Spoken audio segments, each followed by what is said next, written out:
became so impressed with people in recovery in that we saw that they were really trying to change their lives, and we'd only see them for 2 or 3 visits, and then they would go on to the next stage of their recovery, a recovery house, or they'd go home. Welcome to this week's edition of Recovery Happens. My name is Patrick Patterson, Center Manager for BW Rock. Today we have Deacon Dennis, an important supporter of the recovery community. I first got involved with people in recovery now almost 7 years ago when I learned that there was nobody that was visiting Sacred Heart Rehabilitation Center to minister to the spiritual needs of the residents. And so I approached them, and I really felt like there was a place there for people to have a relationship with Jesus and with the saving message that he provides. And so, as I said, I was able to prevail upon them, and they trusted me enough to have some sessions out there. The sessions grew. We ended up starting at 1 session a week, and then we went to 2 a week, and then we were there on Sundays. I recruited some more people from the Catholic Church, and we now are out there 6 times a week. We became so impressed with people in recovery in that we saw that they were really trying to change their lives, and we'd only see them for 2 or 3 visits, and then they would go on to the next stage of their recovery, a recovery house, or they'd go home. So we felt like we wanted to see how they did after they left Sacred Heart. And we knew that a lot of the residents were being placed in recovery houses in Port Huron.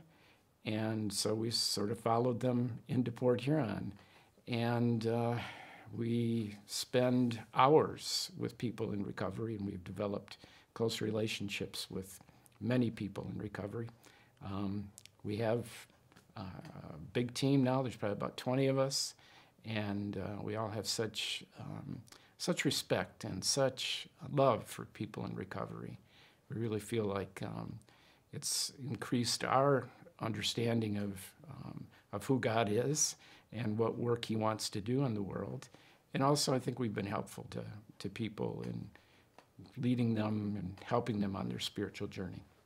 One of our main goals was to remove the stigma that was attached to people in recovery and people still suffering in addiction. What we really attempted to do was to change the conversation from the problem to the solution, which is people in recovery, people being supported by the community in recovery, and people finding recovery in our community. We knew that there was a huge recovery community here in Port Huron, and so what we wanted to do was help put the spotlight on the recovery community. I think we were helpful in providing support, in bringing recovery out of the shadows, out of the church basements, and bringing it into the public discourse, of the public discussion.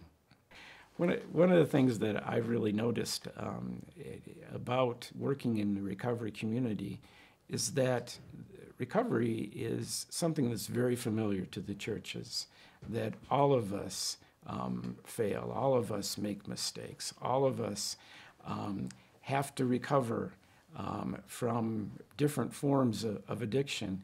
When we talk about in church about recovery, we're talking about sin, and it's the same process between the two. When I first began working with people in the 12 steps, it was told to me that this comes right out of the Bible, and I could see that's why this sounds so familiar to me, because this is the same work that we do in church on Sunday. It is exactly the same process that we're going through, is that people recognizing that they have a problem, taking steps to resolve that problem, reaching out to people, asking for forgiveness, making amends, and then passing on anything that we've benefited from our relationship with God.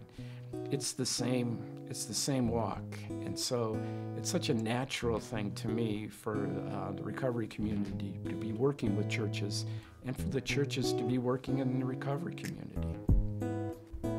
Thank you for tuning in to Recovery Happens, where our purpose is offering hope to encourage recovery. If you or someone you know is struggling with addiction, please give us a call.